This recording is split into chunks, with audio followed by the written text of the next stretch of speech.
जय राधा माधव जय कुंज बिहारी जय राधा जय कुंज बिहारी जय राधा माधव जय कुंज बिहारी जय राधा जय कुंज बिहारी जय गोपी जनवल्लभ जय गिरिवरधारी जय गोपी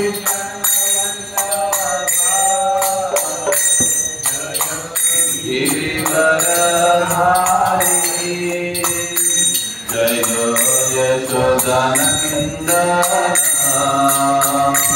जय व्रजचंद्रन जय यशोदा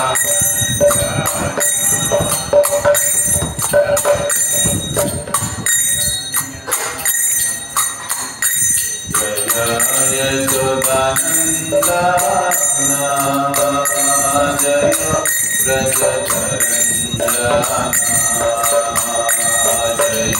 जय यशोदा जय व्रजचंद्रन जय यमुना तीरवनचारी जय कुंज बिहारी जय यमुना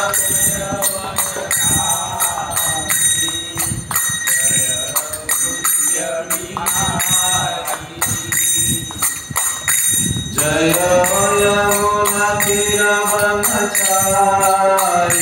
जय कुंज बिहारी जय यमुना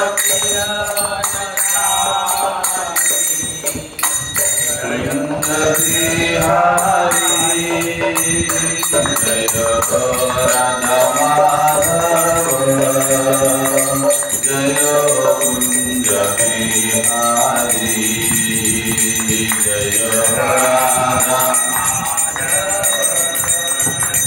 जय कुंज बिहारी जय गोपी जनवल्लभ जय गिरिवरधारी जय गोपी जनवल्लभ जय गिरिवरधारी जय यशोदानंदन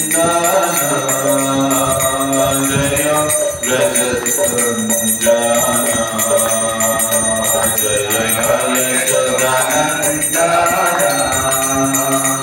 जय व्रजचंद्रन जय यमुना तीरवनचारी जय कुंज बिहारी जय यमुना तीरवनचारी जय कुंज बिहारी जय राधा माधव जय कुंज बिहारी जय राधा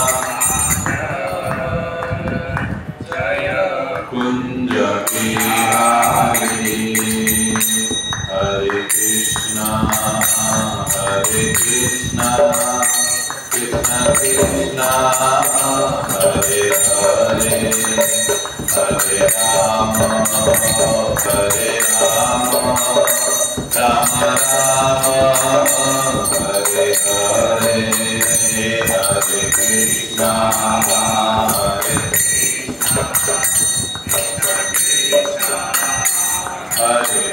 हरे हरे हरे राम हरे Hare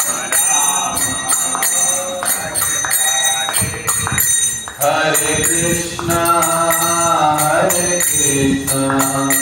Krishna Krishna, Hare Hare, Hare Rama,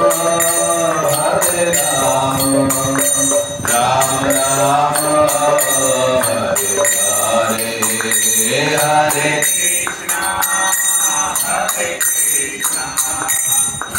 Krishna, Krishna Krishna, Hare Hare, Hare Rama, Rama Rama, Hare Hare, Hare Krishna, Krishna Krishna, Hare Hare, Hare Rama, Rama Rama, Hare Hare, Hare Krishna, Krishna Krishna, Hare Hare, Hare Rama, Rama Rama, Hare Hare, Hare Rama, Hare Krishna, Krishna Krishna, Hare Hare, Hare Rama, Rama Rama, Hare Hare, Hare Krishna, Krishna Krishna, Hare Hare, Hare Rama, Rama Rama, Hare Hare, Hare Krishna, Krishna Krishna, Hare Hare, Hare Ram, Hare Ram, Ram Ram, Hare Hare, Hare Krishna, Hare Ram, Hare Ram, Ram Ram, Hare Hare, Hare Krishna, Krishna Krishna, Hare Hare, Hare Ram, Hare Ram, Ram Ram, Hare Hare, Hare Krishna, Hare Ram, Hare Ram, Ram Ram, Hare Krishna, Krishna Krishna, Hare Hare, Hare Ram, Ram Ram, Hare Hare, Hare Krishna, Krishna Krishna, Hare Hare, Hare Ram,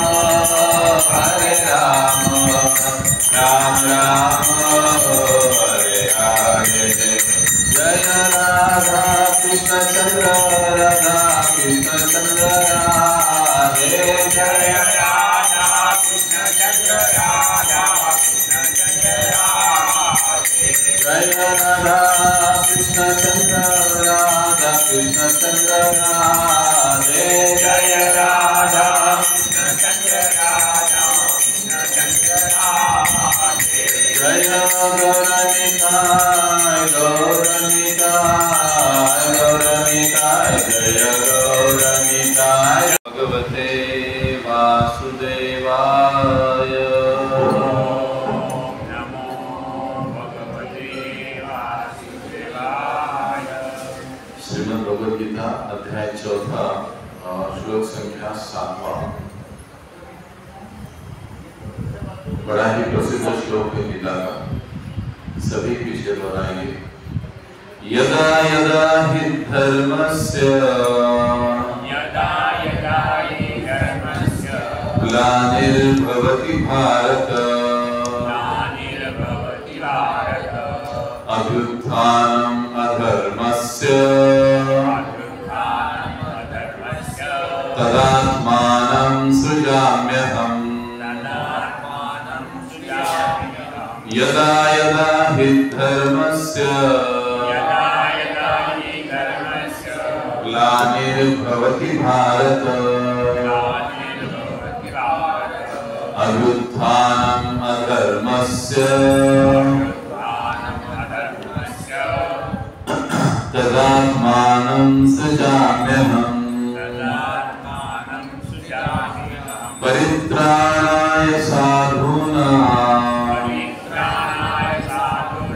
विनाशाय च दुष्कृतां धर्म संस्थापनार्थाय संभवामि युगे युगे परित्राणाय साधूनां विनाशाय च दुष्कृतां धर्म संस्थापनार्थाय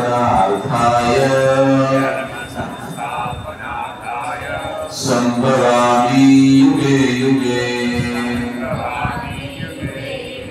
कोई गाएगा?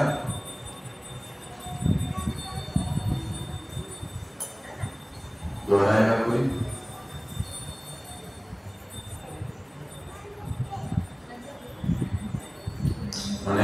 कोई?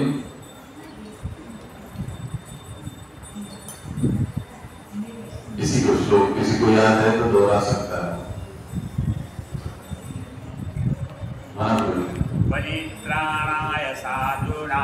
परित्राणाय साधूनां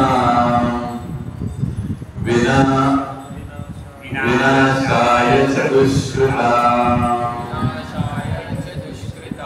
धर्म संस्थापनार्थाय संभवामि युगे युगे।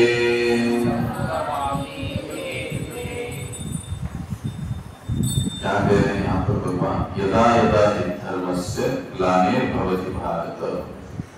हे भरतवंशी, जब भी और जहां भी धर्म का पतन होता है और अधर्म की प्रधानता होने लगती है, तब तक मैं अवतार लेता हूँ। और दूसरे 8वें श्लोक में क्या कहते हैं भगवान? परित्राणाय साधूनां, कि भक्तों का उद्धार करने, दुष्टों का विनाश करने तथा धर्म की फिर से स्थापना करने हेतु मैं हर युग में प्रकट होता हूँ।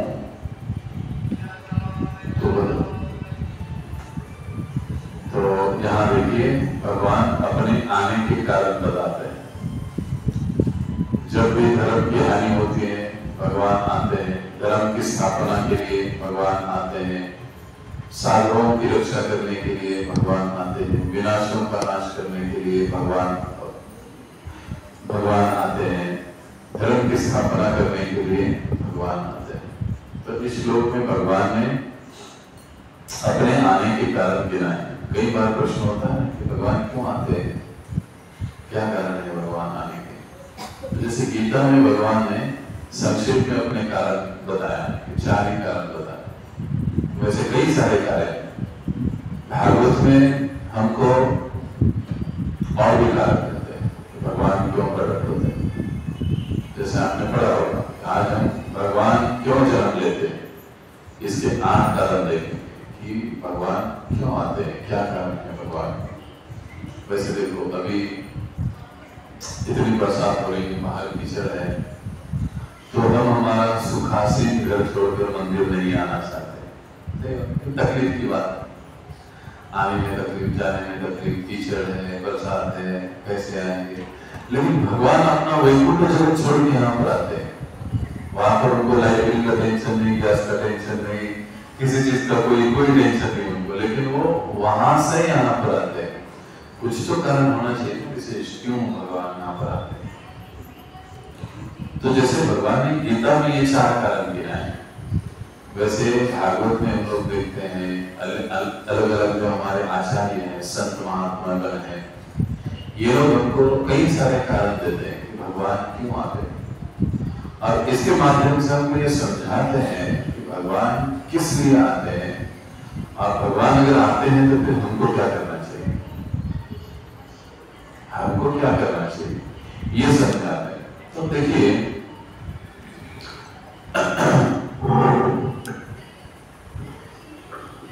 भगवान इस धरातल पर प्रकट होते हैं उसका पहला कारण है कि जो पृथ्वी माता है उसका बोझ, उसका दर्द, उसका दुख दूर करने के लिए भगवान आते हैं। अब पृथ्वी का बोझ क्या है? बड़ी बड़ी बिल्डिंगें, बड़े बड़े पर्वत, बड़ी बड़ी और बहुत सी चीजें, ये भारी भारी गाड़ियां। वैसे देखा जाए तो ये पृथ्वी का बोझ है नहीं। पृथ्वी का बोझ किसने क्या लगाया? कुछ आवता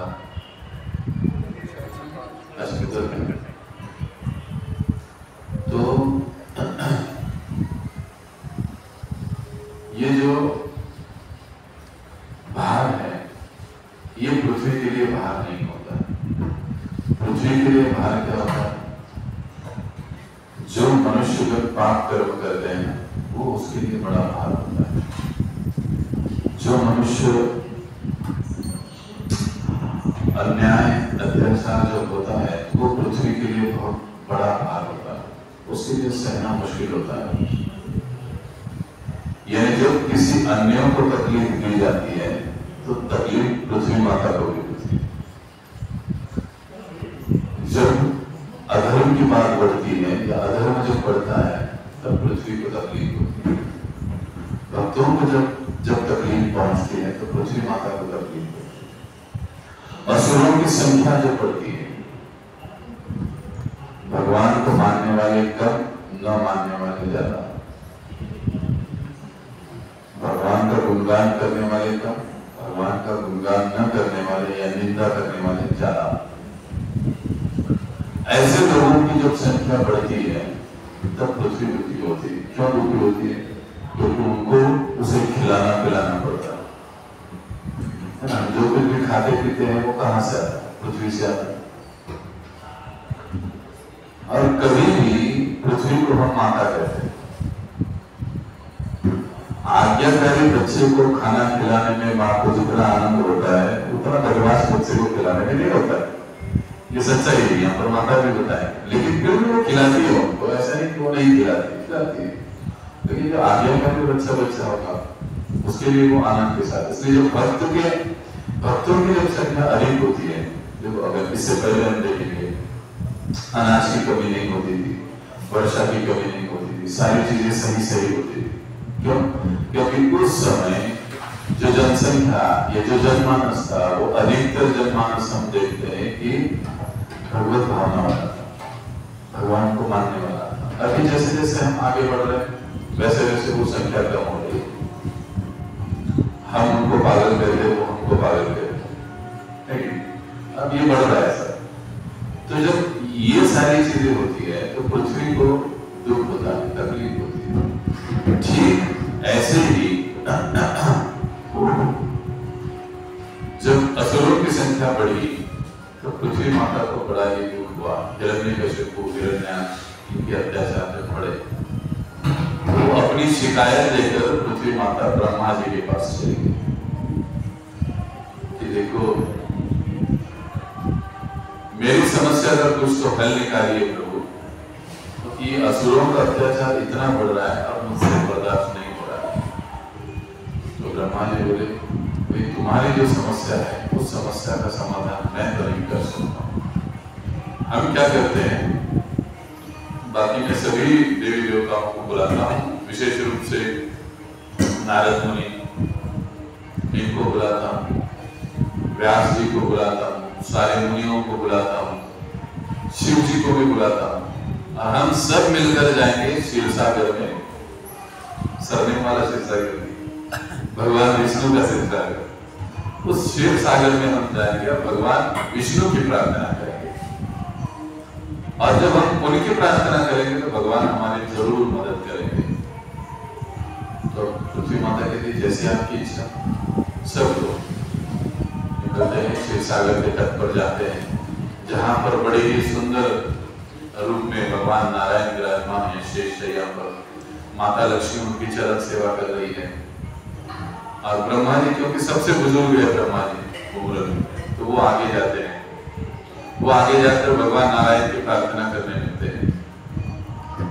और ये पृथ्वी माता जब गई तो वो एक गाय का वेश धारण करके गई। अब सवाल आता है गाय का वेश धारण करके क्यों गई? भगवान को गो ब्राह्मण्य हिताय कहा जाता है कि जो गौ और ब्राह्मणों का हित करने वाले वो कौन है? वो गोविंद है। तो जब गौ सामने होती है, देखिए जब भागवत में हम पढ़ते हैं इंद्र के द्वारा जब गलती हुई और उसको अपने गलती का एहसास हुआ तो इंद्र भगवान के सामने आया, लेकिन कैसे आया? गाय को सामने रखकर आ गया, कामधेनु को सामने लेकर आया, सुरभि को सामने लेकर आया और उसके पीछे वो खड़ा रहा। गाय को देखते ही भगवान का गुस्सा ठंडा हो जाता। ये चालाक इंद्र है, गलती की थी लेकिन अब माफी मांगने के लिए वो गौ, तो भगवान कृष्ण को गौ बड़ी प्रिय होती है। तो ये सोचकर पृथ्वी माता ने एक गौ का गाय का रूप धारण कर लिया और वो सभी गए ब्रह्मा जी स्तुति करने लगे। अब यहाँ पे एक सवाल आ सकता है, शिव जी को क्यों लेकर गए? उनका क्या था? उनको तो कोई ले जाने की आवश्यकता नहीं थी, लेकिन आचार्य लोग समझाते हैं कि जब भगवान का गुणगान होता है, जब भगवान का कीर्तन होता है, क्योंकि अब ये सभी देवतागण ब्रह्मा जी के साथ, इंद्र के साथ, बाकी देवी देवताओं के साथ, ऋषि मुनियों के साथ भगवान की स्तुति होती है, बहुत लंबी स्तुति होती है, वहां उनका गुणगान होता है कि भगवान जागो और हमारी समस्या की ओर ध्यान दो। ये पृथ्वी माता आपके पास आई है। अब कौन कह रहा है? ब्रह्मा जी कह रहे हैं।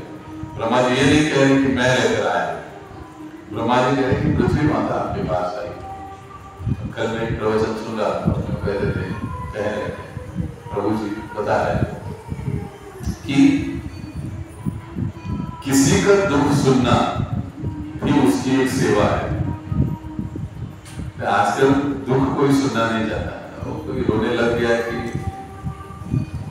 निकल जाते हैं या निकाल देते हैं, लेकिन किसी के दुख को सुनना, समझना और अगर संभव है तो उसके लिए कुछ प्रयास करना, ये एक अच्छे भक्त का लक्षण होता है, एक अच्छे इंसान का लक्षण होता है, फिर अच्छे भक्त का लक्षण होता है। अगर अच्छा इंसान नहीं तो अच्छा भक्त कैसे बन सकता है? तो पहले अच्छा इंसान। तो ब्रह्मा जी ने क्या किया? हालांकि उनके पास कोई उनकी समस्या का समाधान था नहीं, वो नहीं कर पाते थे, ना हिरण्यकशिपु को मार सकते थे, ना हिरण्याक्ष को मार सकते थे, लेकिन ब्रह्मा जी ने क्या किया कि हाँ एक सोल्यूशन है। क्या है? हम सब मिलकर विष्णु के पास जाएंगे, उनका गुणगान करेंगे तो तुम्हारी समस्या का समाधान हो सकता है। तो इस प्रकार से ब्रह्मा जी उनको बताते हैं कि भले ही हमारे पास कोई आए, उनकी समस्या को सुनिए, उन्हें सलाह दीजिए, उन्हें सही रास्ते पर ले जाइए, भक्ति के पथ पर ले जाइए, उनकी समस्या सुलझ जाए। तो अब ये सभी शिव जी भी वहां पर उपस्थित है। अब जो हम चर्चा कर रहे हैं, अब शिव जी वहां पर है, गुणगान हो रहा है, सारे ऋषि मुनि बोल रहे, भगवान का कीर्तन हो रहा है वहां पर। तो भगवान का कीर्तन तब तक पूरा नहीं होता जब तक हम लोग भगवान के सामने नाचते नहीं। ये मजे की बात। और नाचने में एक्सपर्ट कौन है? नृत्य में शिव जी। ये सब सोचकर ब्रह्मा जी शिव जी को भी बुलाए, साथ में लेकर के चलो हम जाए वहां। जब इनका सारा गुणगान होने लगा, कीर्तन होने लगा, प्रभु जगह यहाँ पर एक जगह शिव जी अपना तांडव कर रहे हैं, नारद मुनि नाच रहे, नृत्य कर रहे हैं, सारे ऋषि मुनि गुणगान कर रहे हैं, और ये सारे वातावरण से भगवान नारायण अपना कृपा कटाक्ष गौ माता को देखते हैं। कहते हैं कि हे गौ माता तुम चिंता मत करो, जल्द ही मैं अवतरित होने वाला। देखो गौ भगवान की भक्त है और भक्त का रक्षण करने के लिए भगवान अवश्य आए, बस हमारा विश्वास होना चाहिए। ये प्रॉब्लम इधर ही होता है, जो भक्त है उसका रक्षण भगवान अवश्य करते बाय डिफॉल्ट, इसमें कोई शंका की बात ही नहीं। लेकिन हमारा प्रॉब्लम यही होता है, हम लोग सारी दुनिया पर विश्वास रख लेते हैं।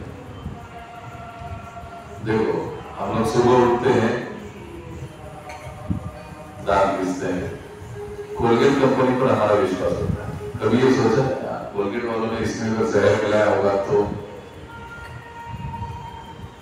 ये हम नहीं सोचते। चाय पीते, नाश्ता करते, बाहर से कुछ लाते हैं, कितने विश्वास के साथ हम लोग सब कुछ कर देते। फिर ऑफिस में जा रहे, बस में जा रहे, रिक्शा में जा रहे, कभी हम देखते उसका ड्राइविंग लाइसेंस, बस वाले को पूछते, ये देखते उसको सुनकर पिया हुआ है नहीं है, कैसे चला रहा है, बैठ जाए। विश्वास, विश्वास ही है ना, और क्या है? हम दुनिया भर में दुनिया सारी चीजों पर विश्वास कर लेते हैं, लेकिन जब भगवान की बात आती है, भगवान कहते हैं कि जैसे शास्त्र कहते हैं अवश्य रक्षिरे कृष्ण, भगवान अवश्य रक्षण करेंगे, उस पर थोड़ी शंका होती है, कैसे भगवान रक्षण करेंगे, कैसे भगवान? यहाँ पे की मजे की बात, LIC पर भी विश्वास करते हैं। क्या है वो LIC वालों पर? योगक्षेम वहाम्यहम्। अब बोला किसने है? भगवान ने बोला है। चुराया लाइन किसने? LIC वालों ने। लेकिन वो जिसने चुराया उसके ऊपर हम भरोसा कर रहे हैं, लेकिन जिसका ये वाक्य है उसके ऊपर हम लोग भरोसा नहीं करते। कहने का मतलब ये है कि जब भी हम आध्यात्मिक जीवन में आते हैं, भक्ति के पथ पर आते हैं, तो ये विश्वास हमें अवश्य होना चाहिए कि भगवान मेरी अवश्य रक्षा करें। अब रक्षा कैसे? मराठी में अपने मराठी में मना है, देरे हरी काटले हरी, मैं ऐसे ही बैठूंगा, देखिए भगवान मेरी मदद करेंगे। भगवान उनकी मदद करते हैं जो उनकी मदद करते हैं, प्रयास करते हैं।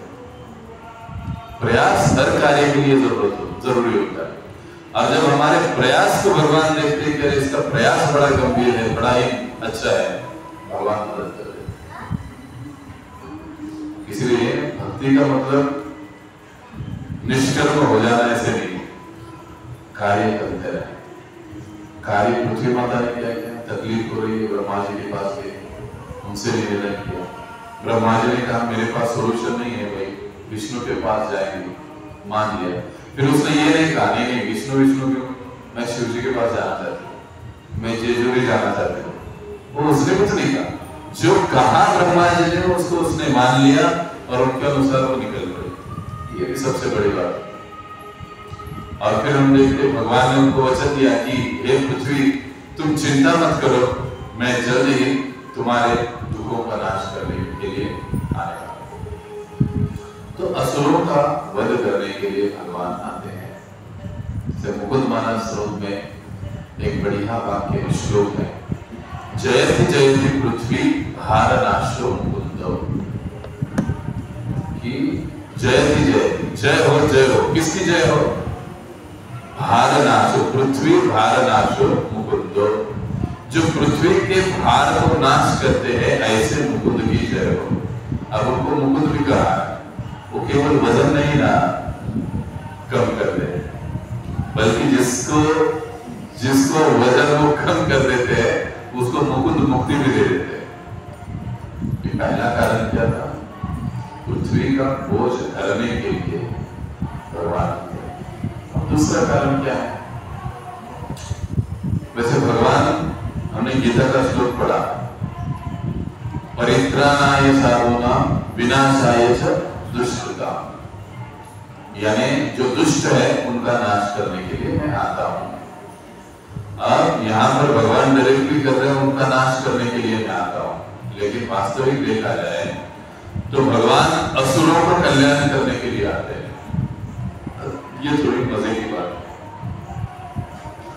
प्राय हम लोग क्या कहते हैं कि भगवान ने इसका वध किया, पूतना का वध किया, शंकासुर को मारा, प्रलंबासुर को मारा, इसको मारा, उसको मारा, तो भगवान कल्याण काहे का करेंगे? कितनों को मारते हैं भगवान कल्याण करने वाले कैसे हो? इससे मन में प्रश्न आता है। लेकिन भागवत हमको समझाता है कि भाई भगवान जो है वो असुरों का कल्याण करने के लिए आते हैं। वे चाहते हैं कि असुरों का उद्धार हो।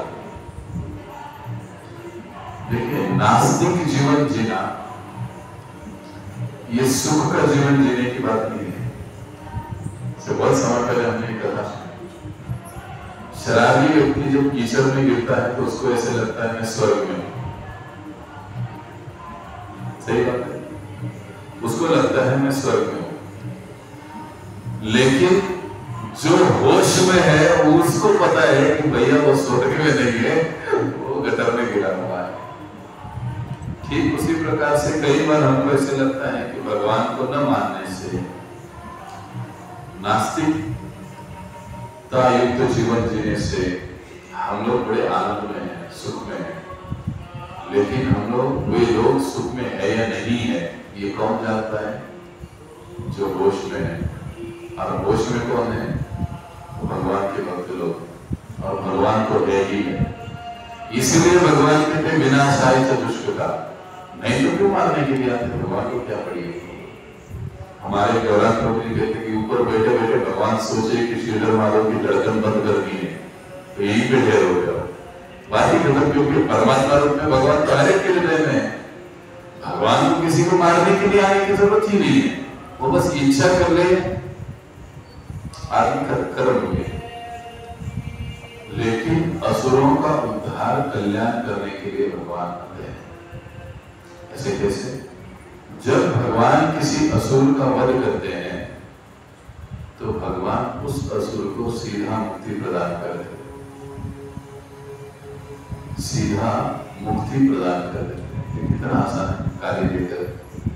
शिशुपाल को देखो, हर बार जब भी आमना सामना होता भगवान का और शिशुपाल का, वो 99 बार गाली देता। वचन क्या था? 100 बार गाली देगा तो तुम मरेगा। लेकिन वो इतना चतुर था कि वो 99 बार गाली देता और रुक जाता। 100 हुआ ही नहीं, अब क्या करेगा?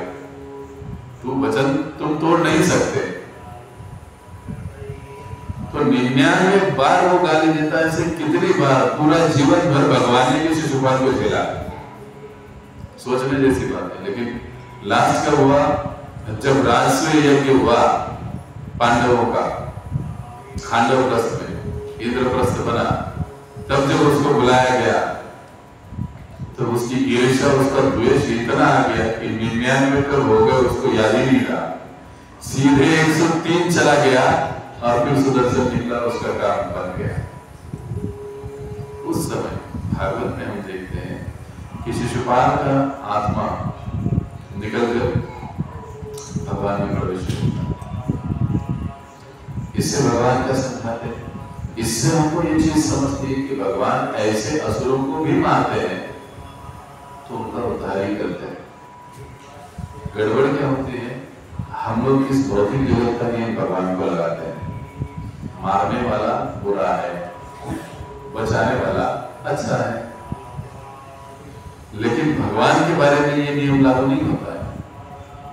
अब देखो, भगवान ने माखन चोरी की, सारी दुनिया उसको माखन चोर के नाम से आरती करते हैं, कल करेंगे।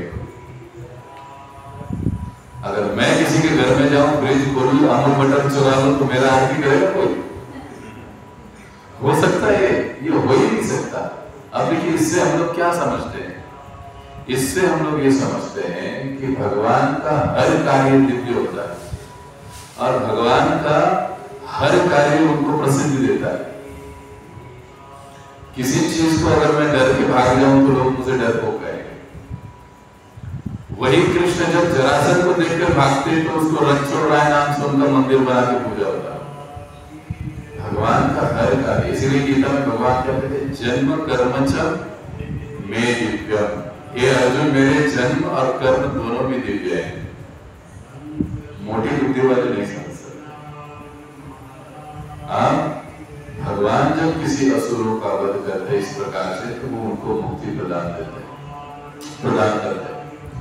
किसी असुर पर भगवान जब क्रोधित होते हैं तो भगवान की वो विशेष कृपा होती है उसके ऊपर।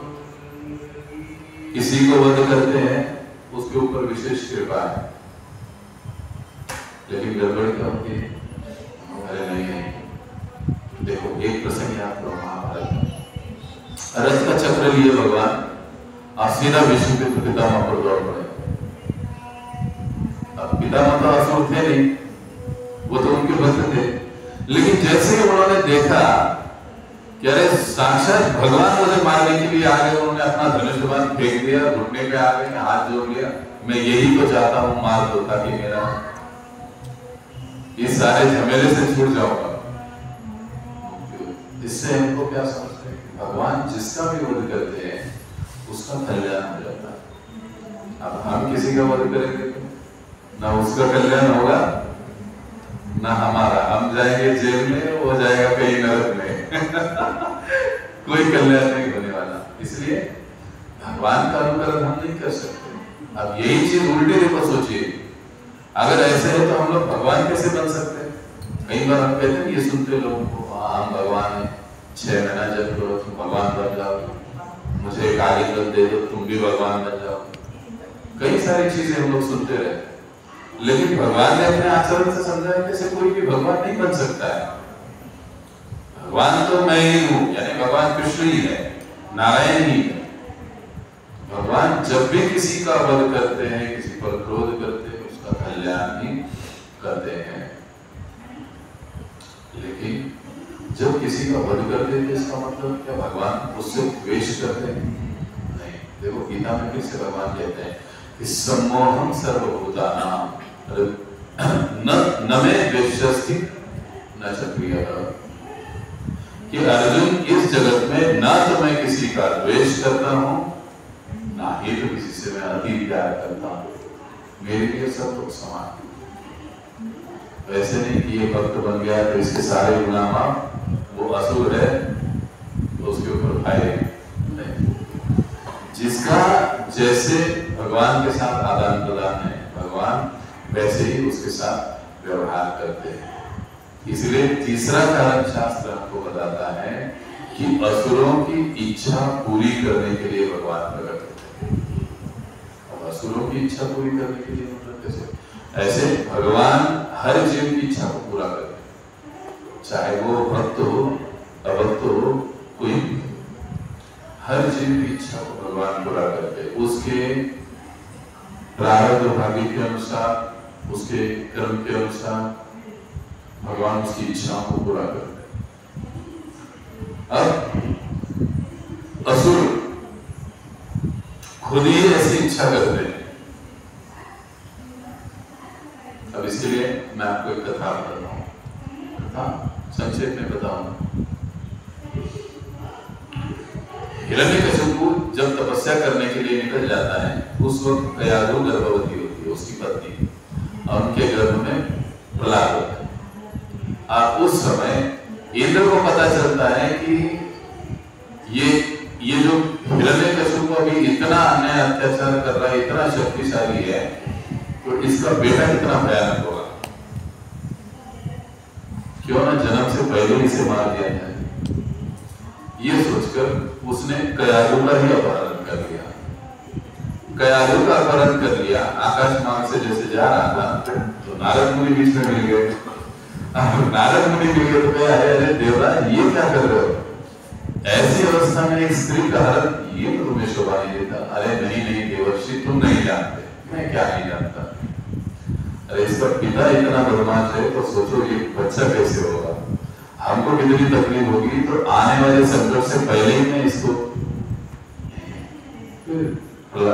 नारद मुनि कहते हैं कि कयाधु के गर्भ में जो बच्चा है वो महाभागवत बनेगा, विष्णु का परम भक्त होगा, और इसी के कारण उसके पिताजी की वध होगा। जब ये सुनता है इंद्र तो फिर कहते हैं कि आप अब इसको नहीं लेकर जा सकते, मेरे पास दे दो। और फिर नारद मुनि कयाधु को अपने साथ अपने आश्रम में ले जाते हैं, उनको कथा सुना। और जब कयाधु और नारद मुनि का संवाद होता है, वो भी बड़ा संवाद है, उसमें कयाधु एक प्रश्न पूछते नारद मुनि, ऋषिवर ऐसे क्यों है कि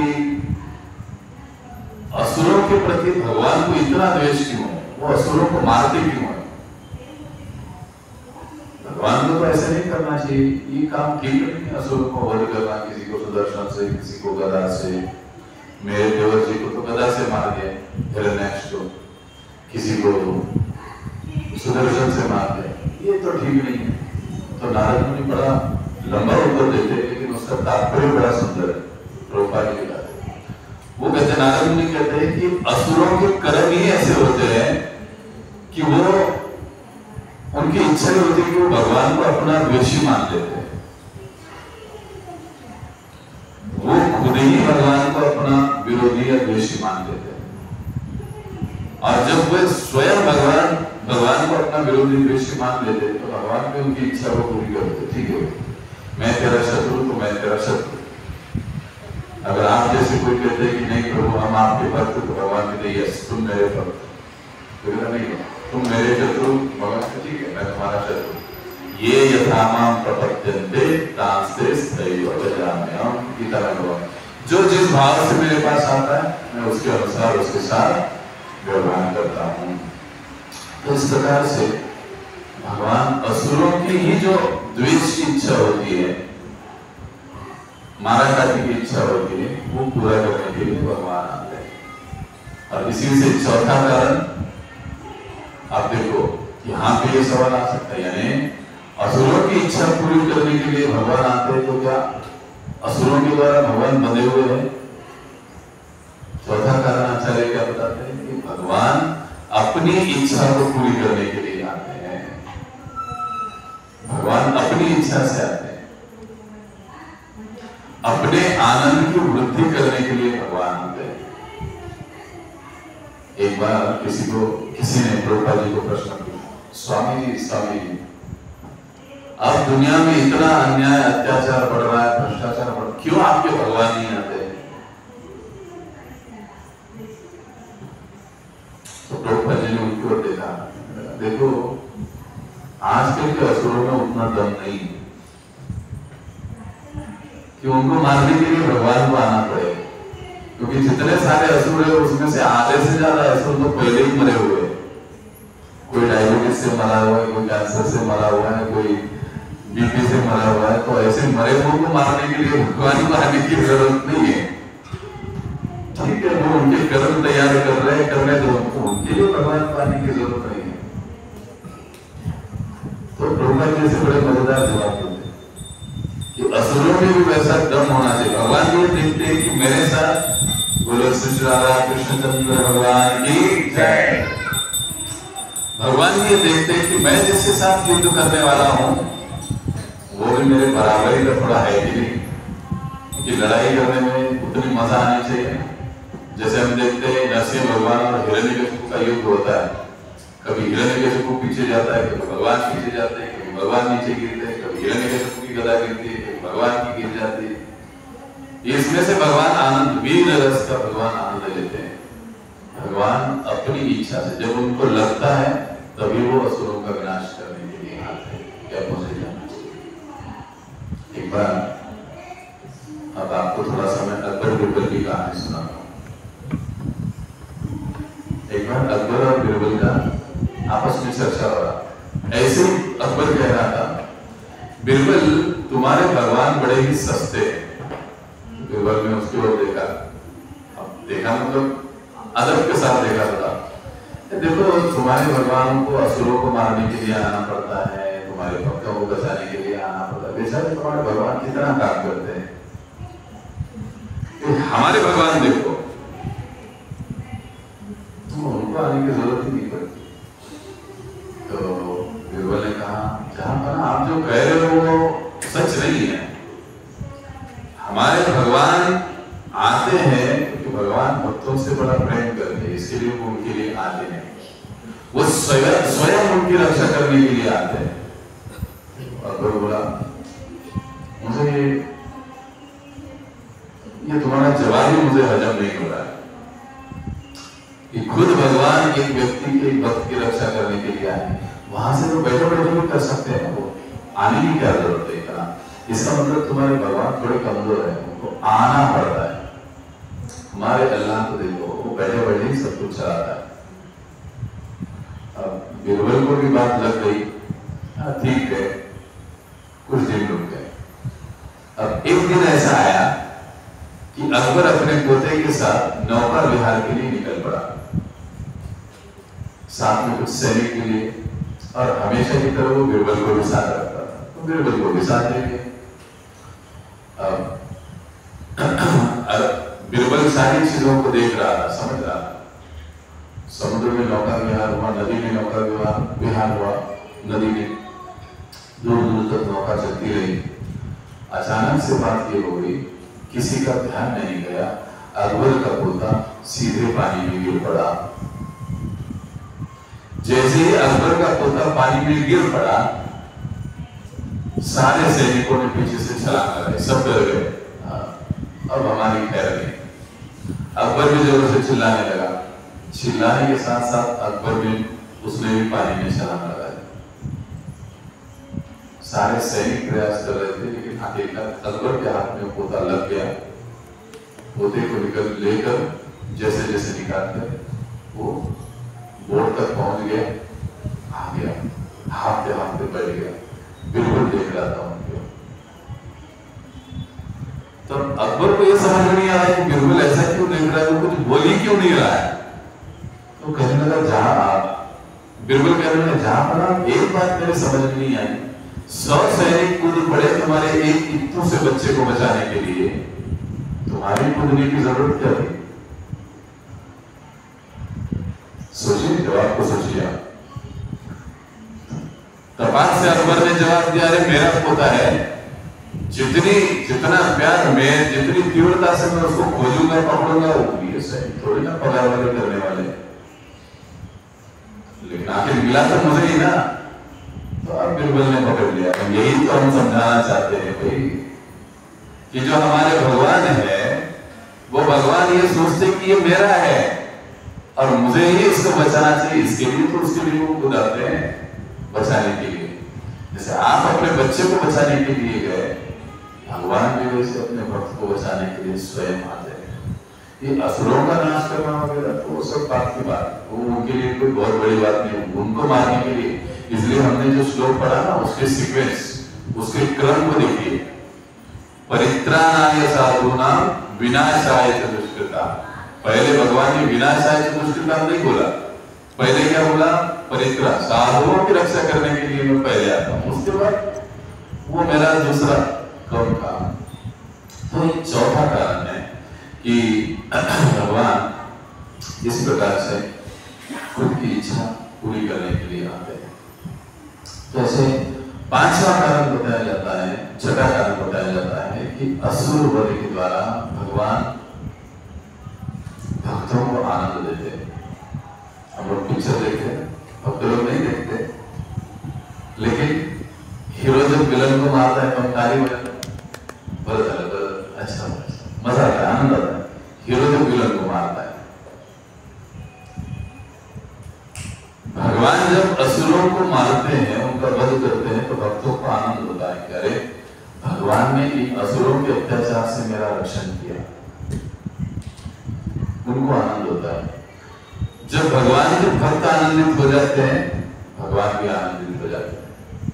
तो भगवान असुर वधों के द्वारा अपने भक्तों को आनंद देने के लिए, इसलिए हम लोग नरसिंह में क्या कहते हैं? प्रहलाद आह्लाद दायिने।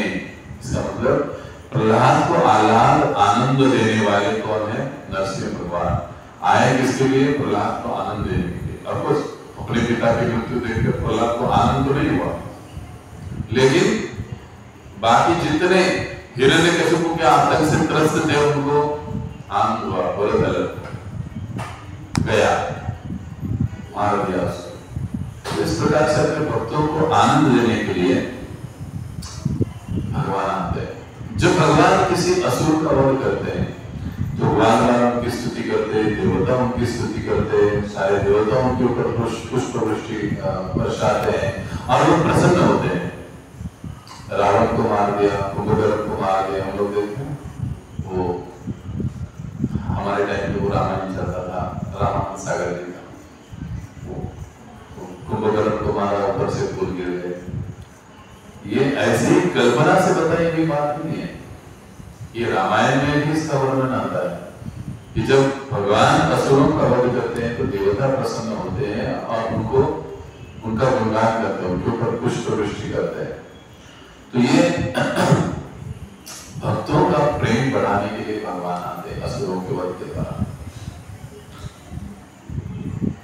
अब प्रेम आनंद देने के लिए और भक्तों का प्रेम बढ़ाने के लिए सातवां कारण भगवान आते हैं। तो जब कोई हमारी मदद करता है, किसी संकट से हमको बचाता है, तो हमारा प्रेम बढ़ जाता है उसके प्रति। अरे आप भी कितना अच्छा है, इसने मेरे को बचा लिया। तो जब भक्त देखता है कि भगवान मेरे जीवन में मुझे मदद कर रहा है तो उसको आनंद होता है, वो बड़ा खुश होता है और प्रेम से भगवान की सेवा करने में लगता है। इसका मतलब क्या होता है? भगवान के प्रति उसका प्रेम बढ़ता है। तो भगवान जब प्रकट होते हैं, असुरों का वध करते हैं, तो भगवान प्रकट होकर भक्तों का प्रेम बढ़ाते हैं। अलग अलग प्रकार की भगवान लीलाएं करते हैं, उन लीलाओं को सुनकर भक्तों का भगवान के प्रति प्रेम बढ़ता है। वो प्रेम बढ़ाने के लिए भगवान आते हैं। और भक्ति विनोद ठाकुर भी कई स्थानों पर बताते हैं कि भगवान अपनी लीलाओं को प्रदर्शित करने के लिए आते हैं, अपनी भगवत्ता को दिखाने के लिए भगवान आते हैं। अब ये बहुत गहरा विषय है। भगवान की भी लीलाएं दो प्रकार की होती है, एक नित्य लीला, एक नैमित्तिक लीला। नित्य लीला यानी भगवान के धाम में, वैकुंठ में, गोलोक जगत में भगवान की लीला नित्य चलती है। नैमित्तिक लीला मतलब है इस धरातल पर भगवान की लीला, भगवान का जन्म होता है, भगवान बढ़ते हैं, असुरों का वध करते हैं, यहाँ पर। अब गोलोक धाम में भगवान असुर का वध करते हैं, वहां पर असुर नहीं,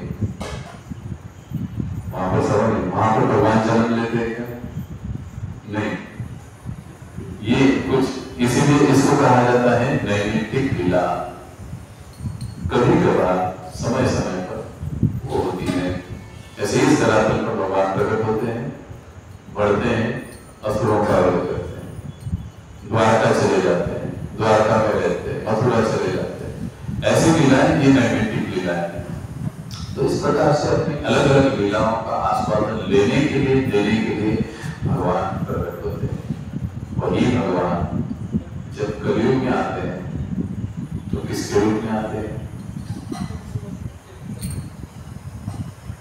कलयुग में भगवान कौन से रूप में प्रकट होते हैं?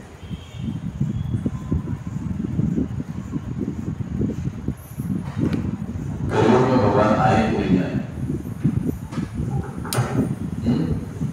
आए तो कौन? कलकी चैतन्य महाप्रभु। कलकी अभी आने, एक कोई कलकी आ गए हैं, वो बात छोड़ो, हमारा विषय नहीं है। लेकिन कलयुग में वही भगवान श्री कृष्ण असुरों का वध करने के लिए आते। कई बार हम कहते हैं कलयुग में इतने सारे असुर है, भगवान किस किस को मारेंगे? लेकिन भगवान मार सकते हैं।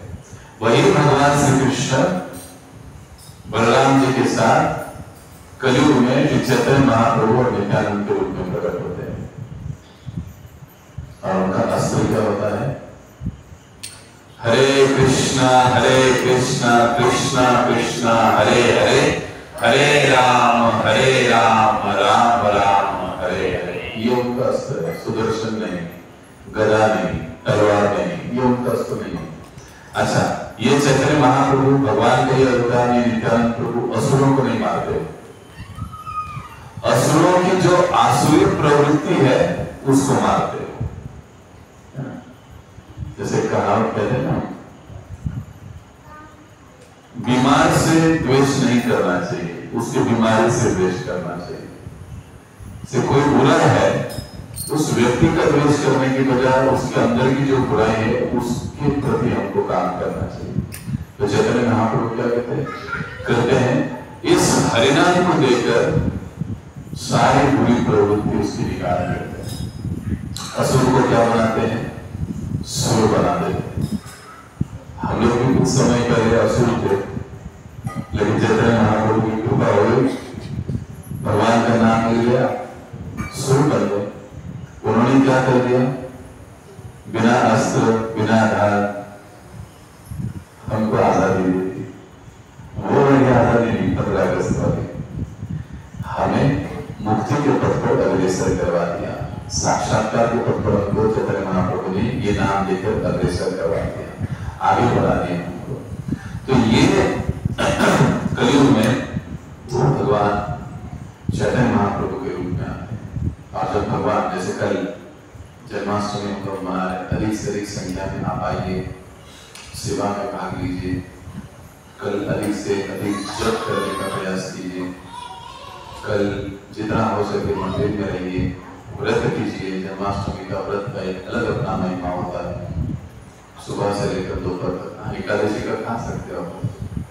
एकादशी दुप्पट खाशी तरी एकादशी तरीशी काही प्रॉब्लेम नाही, खाऊ शकतो आपण एकादशी, पण व्रत उपवास एकादशी करना चाहिए। धर्मो रक्षति रक्षितः। जब हम धर्म की रक्षा करते हैं, धर्म का पालन करते हैं, वही धर्म के भगवान हमारी रक्षा करते हैं। तो कल का दिन बड़ा महत्वपूर्ण है भक्तों के जीवन में। आप जाने से पहले आज जब जाओगे तो कई सारे यहाँ पर आमंत्रण पत्र है, अपने आसपास के घरों में दीजिए, लोगों को बुलाइए। देखिए, मंदिर के माध्यम से हम सभी एक पंथ एक धर्म वाले एक साथ आते हैं, ये बहुत जरूरी है हमारे। अधिक से अधिक जब हम संगठित होते हैं, एक साथ आते हैं। कलयुग के लिए क्या कहा गया? एको शास्त्रो देवकी पुत्र। शास्त्र एक ही होना चाहिए हमारा, भगवत गीता। एको देवो देवकी पुत्र एवो, देव एक ही होना चाहिए, वो देवकी का पुत्र कृष्ण। ये क्यों कहा गया है? शंकराचार्य जी ने कहा, ये कोई इस्कॉन वाले नहीं कहते, ये शंकराचार्य जी कहते हैं। क्योंकि शंकराचार्य जी को पता था कि जब हम एक शास्त्र पकड़ेंगे, एक भगवान को पकड़ेंगे, एक उनकी लीलाओं को पकड़ेंगे, एक उनके नाम को पकड़ेंगे, तो हम एक रहेंगे। बांग्लादेश में देखा ना हम, ये सबसे पहले ये शंकराचार्य जी ने बोला है सबसे पहले, एको शास्त्रो देवकी पुत्र गीते। तो जितना अधिक हम जन्माष्टमी में अनेक बाकी भक्तों को, नए लोगों को जोड़ सकते हैं, ला सकते हैं मंदिर। देखिए, ये मंदिर सार्वजनिक है, अन्य मंदिरों को जैसे नहीं। आप यहाँ पर आइए, कथा सुनिए, आपके अपने जीवन का उद्धार कीजिए, दूसरों को भी भक्ति के मार्ग में लगाइए, उसमें तो आप भी पुण्य के भागी बनेंगे। तो जाइए, आप जब भी जाएंगे, आज जाने से पहले अपनी आमंत्रण पत्रिका लीजिए, अपने आसपास में बांटिए, अधिक से अधिक लोगों को आप बताइए। हम मानते हैं हम थोड़ी यहाँ पर असुविधा है, अभी और पूरी तरह से सुविधा नहीं है, लेकिन जैसे जैसे हम लोग आते रहेंगे, आपका सहयोग बढ़ता रहेगा, वैसे वैसे यहाँ की सुविधाएं बढ़ेगी, आप सभी को सुविधा है।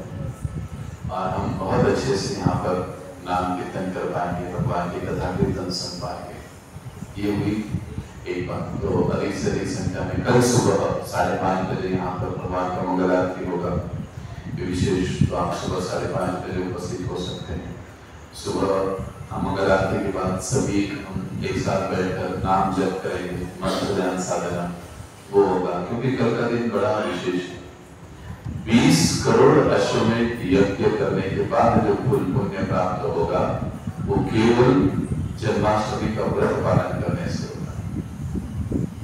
उनकी विधियां हैं, लेकिन हम लोग शुरुआत केवल व्रत पालन से कर सकते हैं। अधिक से अधिक भगवान की सेवा में जुड़ी है। कुछ ना कुछ अभी देखिए, हमने देखा कई सारे लोग पीछे बैठकर लड़ियां बना रहे थे फूलों को, कल तो भगवान के मंदिर के सजावट के लिए, तो ये सेवाएं हैं। तो अधिक से अधिक आप जुड़िए, लोगों को संदेश दीजिए और कल के कार्यक्रम में भाग लीजिए। कल विशेष रूप से 12 बजे तक पूरा दिवस दर्शन खुला रहेगा। भगवान जन्मदिन पर बहुत खुश होते हैं सभी लोग, नए कपड़े उपड़े पहन कर टका कर रहे थे। कुछ भगवान भी खुश होते, कल उनका प्रकट दिन है, भगवान उनको बहुत बढ़िया से सजाते हैं। भगवान का कल नया श्रृंगार होगा, नया ड्रेस होगा, दिन भर भगवान सभी को दर्शन देंगे।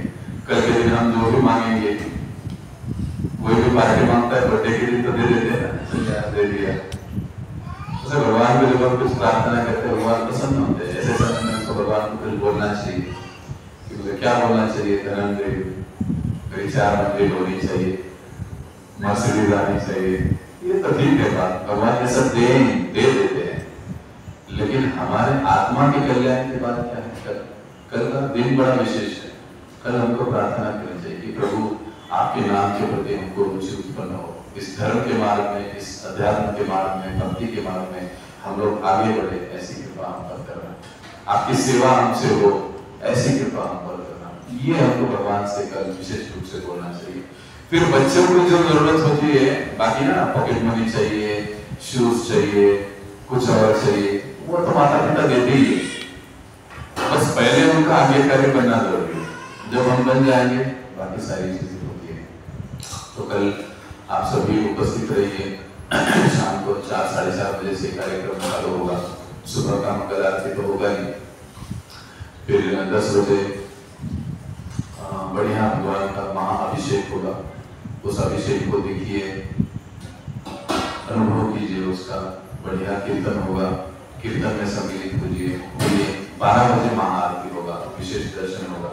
उस समय भगवान का प्रकट समय होगा, दिन होगा, मतलब समय होगा।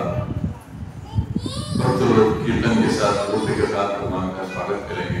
एक अलग ही दिव्य आनंद का कल अनुभव कीजिए। तो आप सभी से अनुरोध है, कल अवश्य उपस्थित रहिए, व्रत कीजिए, अधिक से अधिक जप कीजिए। बहुत बहुत धन्यवाद। हरे कृष्ण। किसी कोई प्रश्न है तो आप पूछ सकते हैं।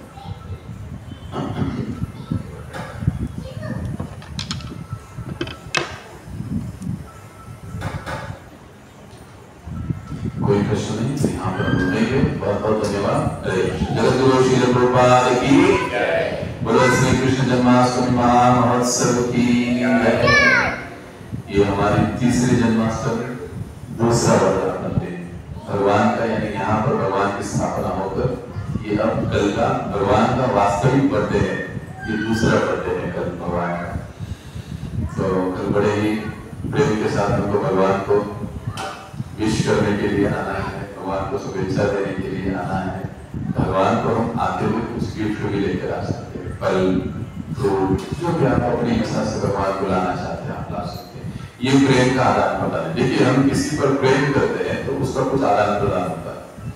सूखा प्रेम कभी नहीं होता, उसको प्रेम नहीं कहते, वो आदान प्रदान होता है। हम भगवान के लिए कुछ ना कुछ ला सकते हैं। जैसे किसी का बर्थडे होता है, किसी के बर्थडे पर जाते हैं तो हम कुछ ना कुछ तो लेकर जाते हैं। तो भगवान क्या कहते हैं? पत्रम पुष्पम फलम तोयम यो मे भक्त्या प्रयच्छति। कोई ये नहीं कह सकता कि मेरे पास कुछ नहीं है। अरे भाई, आते आते एक तुलसी का पत्ता ही लेकर आओ, वहीं पर मंदिर में आप नहीं कोई दे सकते। भक्ति कोई भी कर सकता है, उसे धन पैसे की जरूरत हो ऐसे नहीं है। कोई भी कर सकता है, कोई फल ला सकता है, फूल तोड़कर ला सकता है, भगवान को कर सकता है। तो ये कल भगवान की भेंट है, भगवान के लिए आप आइए और आनंद लीजिए। बहुत बहुत धन्यवाद। हरे कृष्ण। जगद्गुरु श्री प्रभुपाद की जय। जन्माष्टमी महोत्सव की जय। अभी आरती होगी और पश्चात सभी के लिए प्रसाद होगा।